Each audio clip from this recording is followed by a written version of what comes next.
सरकारी अस्पतालन ऐं सरकारी डॉक्टरनि जा कारनामा कंहिंखां गुझा न आहिनि, पर कॾहिं कॾहिं त डॉक्टरनि जी गफ़लत सबबि घरनि जा घर ई उजड़ी वञनि था।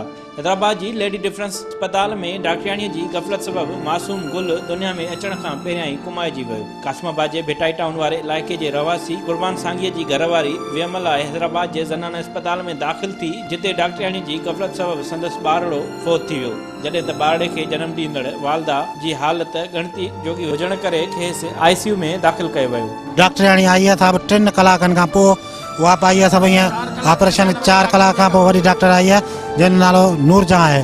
ऑपरेशन करे बसि ॿाहिरि निकिती, चए ॿारु ॿुॾो पियो, ॿारु गुज़ारे वियो। हाणे असांजे हथ में कोन्हे, बसि हाई मर्दी ईअं करे भॼी वई हली।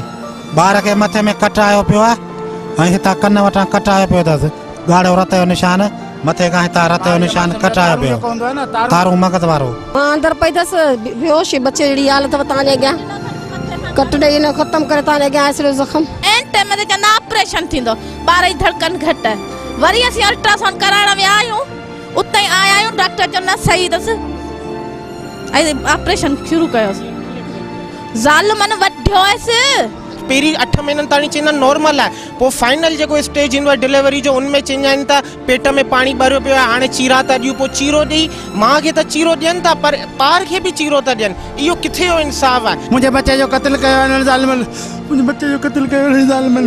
फ़ौत थियल ॿारड़े जे वारसनि मुतालबो कयो आहे त ऑपरेशन कंदड़ डॉक्टर नूरजहां खिलाफ़ कार्रवाई करे खेसि गिरफ़्तार कयो वञे, त जीअं ॿियनि ॿारड़नि जी बि ज़िंदगी बची सघे। कैमरामैन शाहिद रिंद सां गॾु गुलाम फरीद लाखो, सिंध TV न्यूज़ हैदराबाद।